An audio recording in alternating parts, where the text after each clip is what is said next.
Bonjour, merci de rester sur le programme de l'ORTM et bienvenue au journal. La Banque mondiale finance une vingtaine de projets au Mali dans les domaines de l'éducation, du transport et de l'énergie.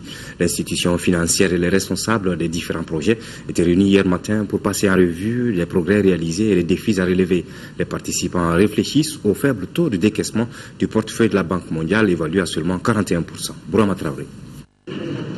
Plus qu'un rituel, la revue conjointe du portefeuille de la Banque mondiale permet de jauger la performance des opérations financées par l'institution financière au Mali.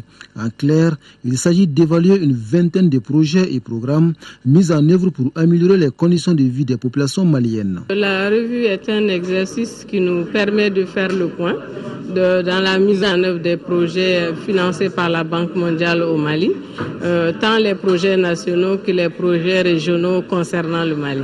Donc je pense que c'est une bonne occasion de voir dans l'exécution quotidienne des projets à quels problèmes on est confronté. Nous avons comme réellement objectif de faire en sorte que les projets que nous finançons au Mali se traduisent par des résultats concrets, des résultats tangibles et des bénéfices réels pour les populations. Et pour ce faire, nous n'allons ménager aucun effort, n'est-ce pas, pour vous écouter et faire en sorte que les nouveaux programmes que nous allons présenter à nos conseils d'administration, tout comme les projets qui existent déjà dans notre portefeuille, puissent prendre en considération l'ensemble des commentaires et des recommandations que vous allez faire au cours de cet exercice. Le portefeuille de la Banque mondiale au Mali s'élève à 862 millions de dollars. Seulement 41% de ces montants ont été décaissés par le gouvernement malien, et un taux de décaissement qui est jugé faible.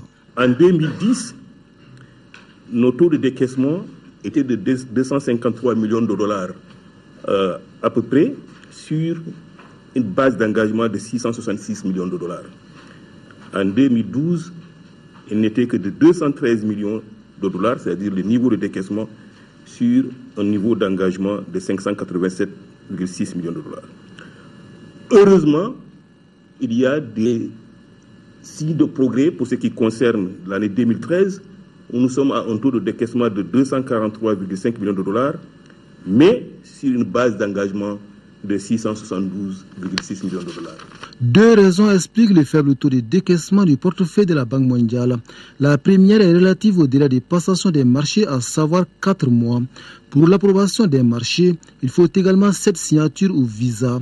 Deuxième difficulté, à mobiliser les ressources de la Banque mondiale. Ce qui explique cela, c'est le processus, quelque part, qui prend plus de temps que prévu. Comme on a eu à le dire ici, dans la chaîne de passation de marché, il y a beaucoup d'acteurs ou d'agents qui interviennent et chacun a un délai pour regarder sa partie et puis laisser continuer le dossier. Je crois que c'est ça qui prend du temps. Bon, certaines fois, c'est surtout la détermination des caractéristiques techniques qui prend du temps parce que ça doit faire par des équipes autres qui ont cette capacité-là et qui, des fois, ne sont pas motivées pour faire ce travail-là. Donc je crois que c'est toute la chaîne qu'il faut regarder. Comment inverser cette tendance et rendre plus efficace les portefeuilles de la Banque mondiale? La revue conjointe a formulé une recommandation dans ce sens. Il s'agit de revoir les délais et procédures d'approbation des marchés publics.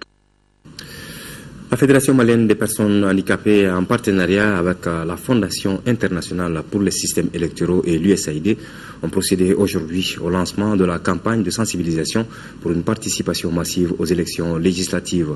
Pour plus de précisions, je vous propose d'écouter Adama Diakité, directeur exécutif de la Fédération malienne des personnes handicapées, au micro de Isaac Thierry. Nous avons initié cette caravane afin d'inviter la population malienne à voter massivement lors des législatives prochaines, et aussi à appeler les personnes handicapées à voter. Donc c'est un message fort que nous sommes en train de lancer en commune 2 aujourd'hui, parce que le système électoral, ça fait bientôt longtemps maintenant que les personnes handicapées s'y intéressent, parce que tout simplement c'est des citoyens comme les autres, et à ce titre, elles méritent et elles doivent participer à tout ce que le pays fait en termes de développement, en termes d'inclusion. Nous avions expliqué au préalable que l'Assemblée nationale ne doit pas être une chambre de résonance, tout simplement pour répéter ou bien pour adopter ceci ou cela, mais pour revendiquer au nom du peuple, au nom des personnes handicapées, toutes les lois qui vont pour le développement du pays, pour le développement des populations et aussi pour le développement des personnes handicapées en particulier. Et ça, c'est le premier tour. Avant le deuxième tour, nous allons s'initier aussi d'autres choses dans le cadre de la sensibilisation et par rapport aux personnes handicapées auditives, par rapport aux personnes handicapées visuelles. Et les partenaires comme IFES, comme USAID ont bien compris cela. Et c'est pourquoi elles ont accepté de nous accompagner pour lancer ce message, pour inviter la population à voter pour le Mali, à voter pour les personnes handicapées. Voilà, ce lancement de la campagne de sensibilisation initiée par la Fédération malienne des personnes handicapées a plutôt eu lieu hier matin. L'ONG Sindiaton Mali a célébré ce matin avec les enfants du centre d'Ali Bougou la journée internationale de l'enfant. Le thème retenu pour cette année est mettre fin aux violences faites aux enfants.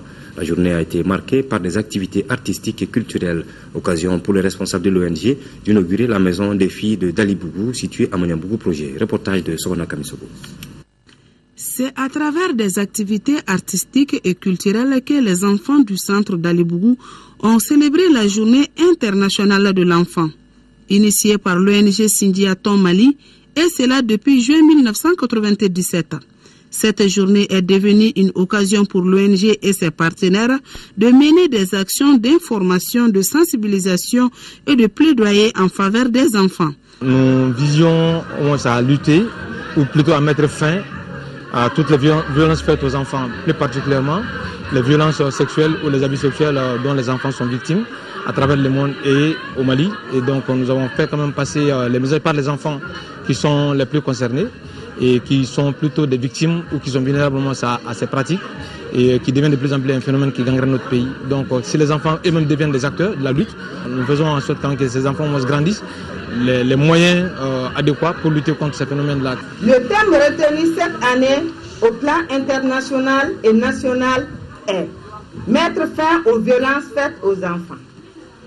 Plus qu'un rappel, il est une interpellation de tous les décideurs au respect des engagements contenus dans la Convention relative aux droits de l'enfant. Le Mali, pour marquer sa volonté politique, a assuré aux enfants la meilleure protection possible, a créé un département en charge de l'enfant en septembre 1997. En marge de cette journée, l'ONG Sindiaton Mali, conformément à sa mission d'aide aux enfants en situation difficile, a inauguré la maison des filles du centre d'Ali Bougou. La visite des locaux a mis fin à la journée.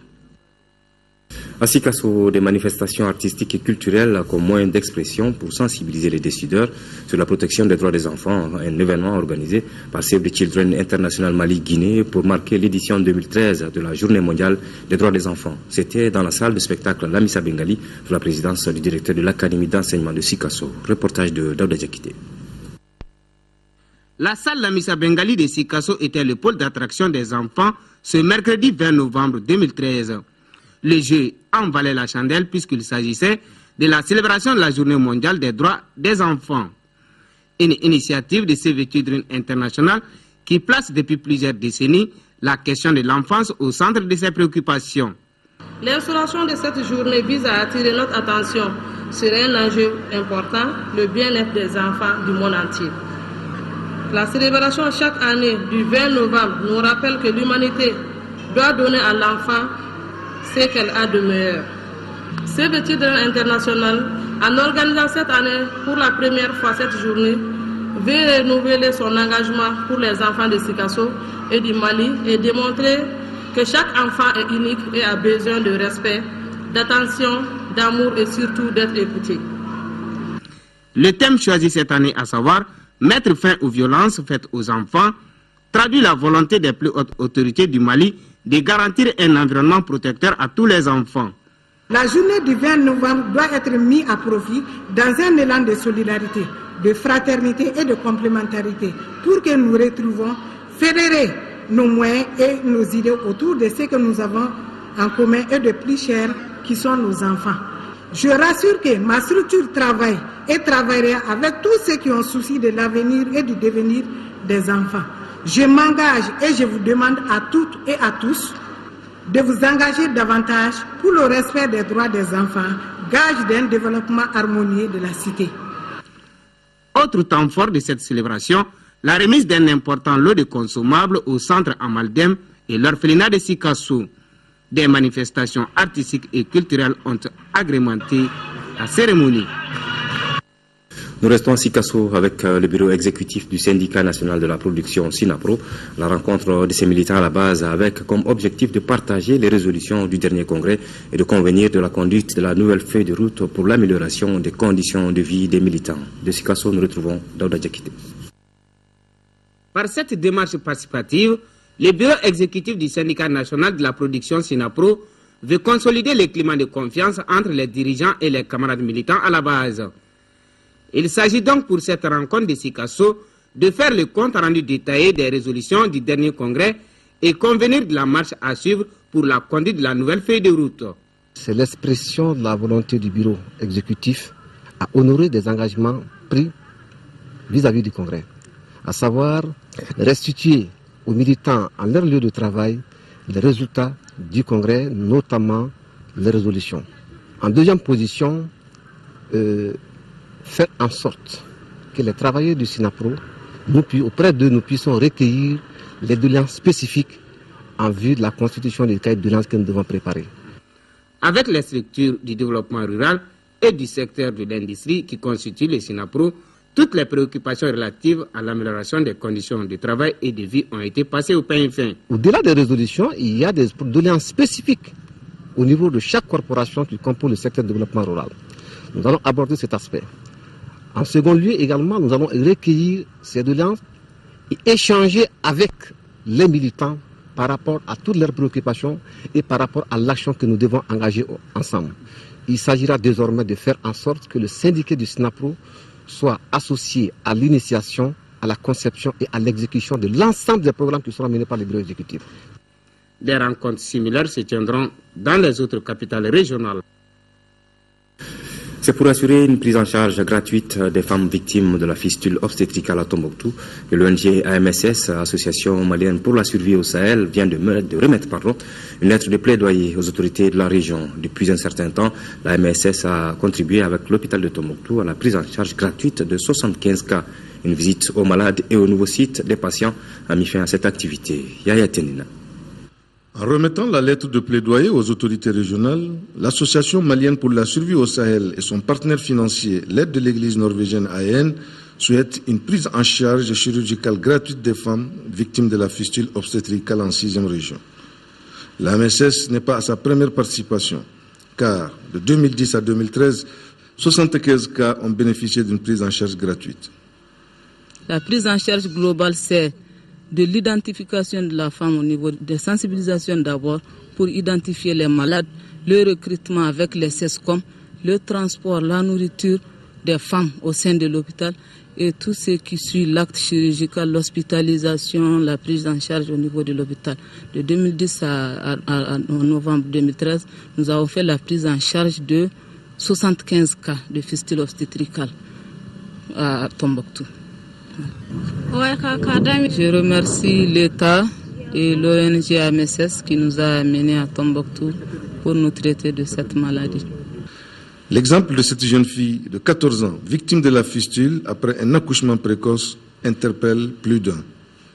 Je m'engage à lui faire rendre compte fidèlement de tout ce qui est contenu dans cette lettre-là, afin que vraiment il y ait des actions à l'endroit des fistuleuses. Une visite des malades de la fistule obstétricale et du nouveau site des patientes a mis fin à la cérémonie. À Paris, l'imam de la mosquée Djingaréber de Tombouctou était l'invité d'honneur de la directrice générale de l'UNESCO pour sa cérémonie d'investiture. Abderrahmane Ben Essaouti a remercié l'UNESCO et l'ensemble de ses États membres pour leur engagement pour la reconstruction des lieux saints qui ont été détruits. Reportage de Magan Finkounate. Invité d'honneur de la directrice générale de l'UNESCO, la présence de l'imam de la mosquée Djingaréber de Tombouctou à Paris est un événement exceptionnel. Le patriarche a dirigé la prière de la mi-journée dans les locaux de l'UNESCO avant de prendre la parole devant l'Assemblée générale. Dans son intervention, l'érudit Abderrahmane Ben Essaouti a témoigné de la violence de l'occupation de Tombouctou par les obscurantistes religieux. L'imam de la grande mosquée Djingaréber de Tombouctou a salué l'engagement de la directrice générale de l'UNESCO pour la reconstruction des vestiges détruits par l'obscurantisme. Pour l'érudit Ben Sayouti, Tombouctou reste le symbole de la tolérance et du dialogue interreligieux. Quelles que soient nos différences de culture, d'origine, de croyance, il n'y a de devenir que dans le dialogue, dans la compréhension. Nous devons toujours préférer la voie du dialogue, et c'est aussi ce symbole qui caractérise Tombouctou. Abderrahmane Ben Sayouti a fait des bénédictions pour l'Assemblée générale de l'UNESCO. Il a par ailleurs remercié au nom de la Oumma islamique de Tombouctou l'ensemble des États membres de l'UNESCO pour la reconstruction des lieux saints.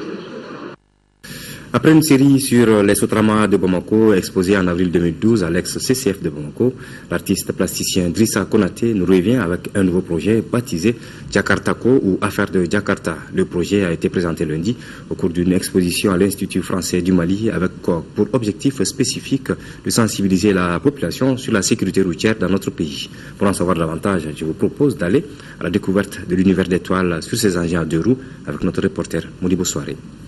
Cette moto appelée Jakarta est incontestablement le moyen de transport à deux roues le plus populaire à Bamako.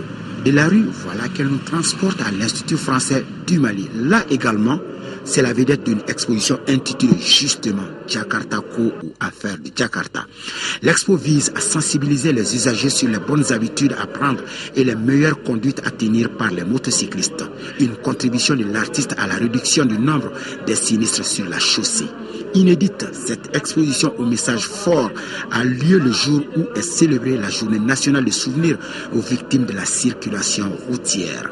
Quand on est sur la route, sur un véhicule qui va assez vite, il faut faire attention. Je pense que c'est important de porter des casques et puis de faire attention quand on transporte des enfants, de rouler doucement. C'est dans un style artistique teinté d'humour que Drissa Konaté, cet autodidacte, nous amène au cœur de la vie bamakoise, autour de la moto la plus prisée par les jeunes, la Jakarta. La Jakarta, c'est quelque chose qui est venu simplifier la vie en transport de tous les Maliens. Mais elle a aussi envoyé autre chose, qui est aussi les accidents sur la circulation routière. Donc cette exposition, c'est pour sensibiliser les Maliens et les Maliennes à aller doucement et aussi à se protéger en portant le casque pour pouvoir avoir une longue vie dans la circulation routière à Bamako. Et puis, par la caricature, notre artiste, chroniqueur du quotidien de Bamako, évoque les rapports parfois conflictuels entre générations face à ces phénomènes Jakarta. Une trentaine d'œuvres exposées, une totale immersion pour les visiteurs dans l'univers Jakarta, les lieux publics, la rue, les manifestations de réjouissance et bien d'autres. Il a pris en compte les différents aspects comme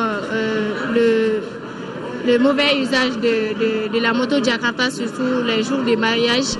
Et surtout actuellement, ça fait l'objet d'agressions. J'ai beaucoup aimé les photos.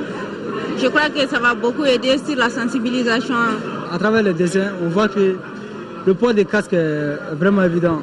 Ça nous protège contre les accidents.